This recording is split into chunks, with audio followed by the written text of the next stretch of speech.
जगणं मुलांचं खूप अवघड आहे. ना मनातलं दुःख सांगता येत असतं, ना मन मोकळं कुणाशी बोलता येत असतं.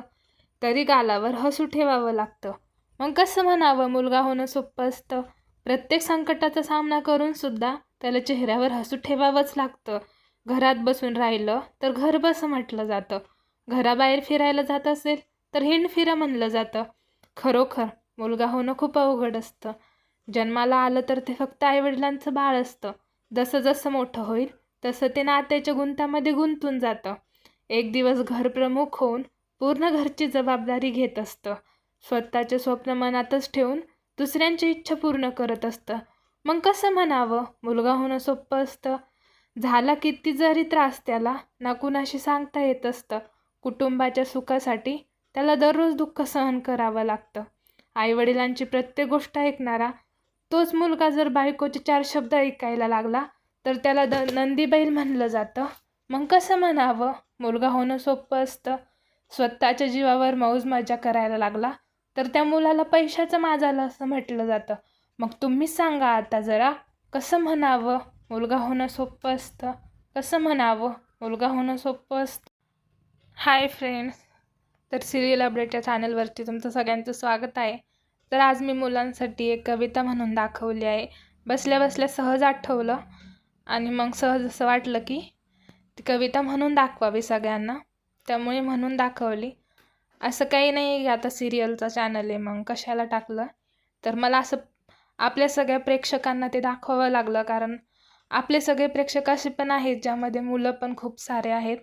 त्यामुळे असं वाटलं की त्यांच्यासाठी ही एक कविता ही करून द्यावी आणि ज्या बायका सिरियल बघतात त्यांच्या नवऱ्यांनाही ती डेडिकेट होईल. त्यामुळं मी आज ही कविता बनवली आहे आणि ती तुम्हाला कशी वाटली हे मला तुम्ही कमेंट करून नक्की सांगा आणि चॅनलला सबस्क्राईब करा. तुम्हाला जर कविता आवडली असेल तर मला नक्की सांगा कमेंटमध्ये. मला नक्की तुमच्या भावना जाणून घ्यायला आवडतील, कारण मला माहिती आहे ही कविता ऐकून बरेचसे मुलं खूप इमोशनल झाले असतील. कारण बऱ्याच मुलांचे हा खरंच मनातल्या भावना आहेत जे कधीच सगळ्यांना मन मोकळेपणाने बोलून दाखवता येत नाही. एक बायको म्हणून, एक आई म्हणून, एक बहीण म्हणून त्या आपल्यालाही लवकर कळत नाहीत. पण जशी मुले मोठे होतात तसे आपल्याला फक्त एक त्यांच्यावर जबाबदारी घ्यावी त्यांनी असं वाटत असतं. त्यांनी जॉब करावा, घरात पैसे कमवून आणून द्यावेत, हीच प्रत्येक आई, बहीण, बायको, मुलगी यांना अपेक्षा असते. आणि म्हणून आपण त्यांच्यावर एक बर्डन टाकत असतो आणि त्या ओझ्याखाली ते मुलं खूप दबले जातात आणि त्यांना ना कोणापाशी मन मोकळं रडता येतं, ना कोणाला मनातलं काही सांगता येतं. त्यांना मनातल्या भावना मनातच दाबून ठेवाव्या लागतात. आणि आपण बायका तरी सहज रडून मोकळ्या होतो, पण त्यांना रडून मोकळं होता येत नाही.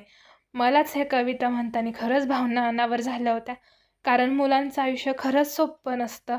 त्यांना प्रत्येक गोष्टीची मोठं झाल्यावर जबाबदारी घ्यावी लागते. सगळ्यांना वाटतं मुलगी होणं खूप अवघड आहे, पण मुलगा होणंही सोपं नाही आहे. घरची जबाबदारी, घरचं टेन्शन, आईवडिलांसाठी करणं, बायकोसाठी करणं, बायकोच्या वेगळ्या अपेक्षा, आईवडिलांच्या वेगळ्या अपेक्षा, मुलांच्या वेगळ्या अपेक्षा, या ओझ्याखाली ते पूर्णपणे दबून गेलेले असतात आणि ते त्यांच्या भावना कुणाजवळच व्यक्त पण करू शकत नसतात. अशी त्यांची अवस्था झालेली असते. पण आज त्यांच्या भावना मी व्यक्त करण्यासाठी त्यांना वाट मोकळी करून दिलेली आहे. तरी तुमच्या मनातल्या भावना मला नक्की कळवा, कमेंट करा, लाईक करा, शेअर करा आणि चॅनलला सबस्क्राईब करा आणि व्हिडिओ पूर्ण बघून घ्या आणि परत बघा आणि असेच व्हिडिओ बघत राहा नवनवीन. थँक्यू.